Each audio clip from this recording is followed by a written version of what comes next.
चलिए सीधा आपको लेकर चलते हैं चित्रकूट, जहां हिंदू एकता महाकुंभ में संघ प्रमुख मोहन भागवत संबोधित कर रहे हैं।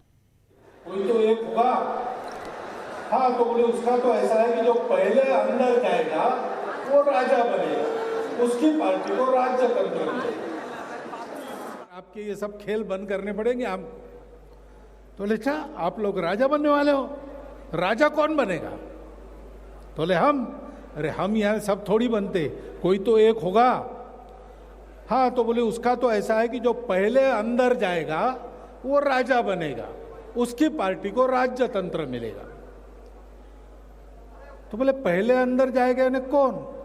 तो बोले वो आखिरी जो खड़ा है ना, छोटा बच्चा, एक कहीं से फरसी लाई, ईंट लाई, वो लेके खड़ा था। आखिरी फरसी तो छोटी होगी, वो उसकी होगी, उसको उस पर खड़ा रहना पड़ेगा, वो अंदर जाएगा पहले।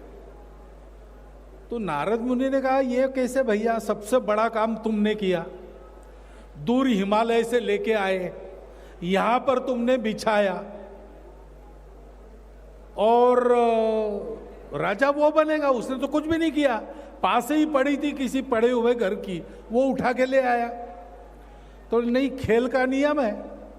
तो हाँ, ये नियम कानून बनाए जाते ना, तुम्हारे जैसे भोले लोगों के लिए ही बनाए जाते। तुमको राजा नहीं बनने देना है, इसलिए तो ये नियम बना है, तुम भोले ठगे जा रहे हो।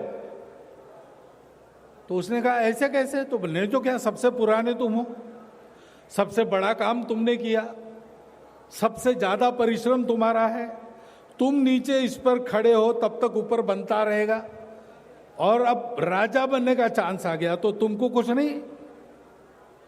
नारायण नारायण ऐसे कहकर नारद मुनि चले गए, लेकिन इसके दिमाग में तो कीड़ा डाल दिया। उसने काम रोक दिया, सबको बुलाया, नीचे आओ नीचे आओ, बात करो।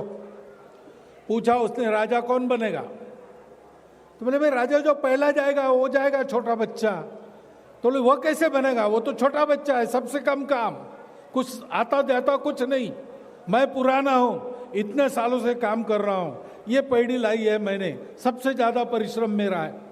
तो बोले नहीं भैया, खेल का नियम है।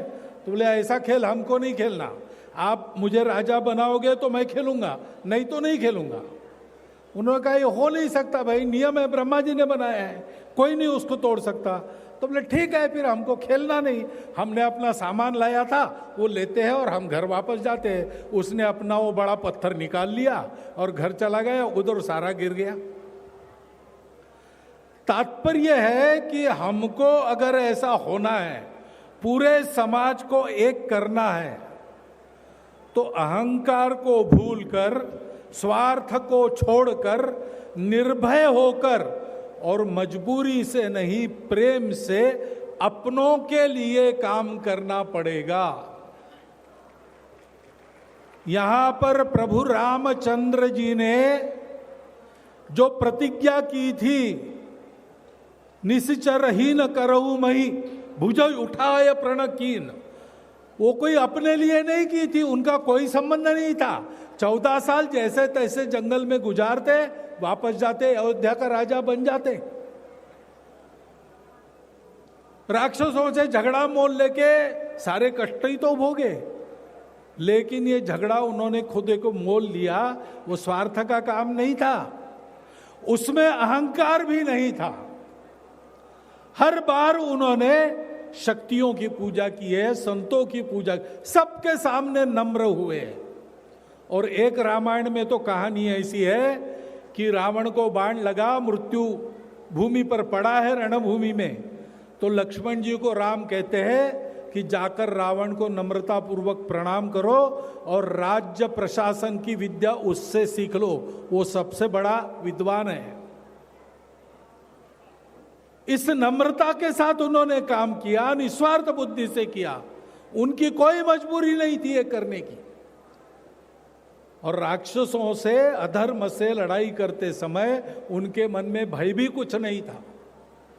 महाराज जी ने कहा है,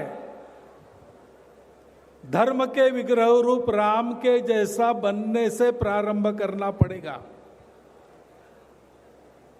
उसी का अनुकरण नाना जी ने किया। यहां अपने लिए काम नहीं किया, अपनों के लिए काम किया।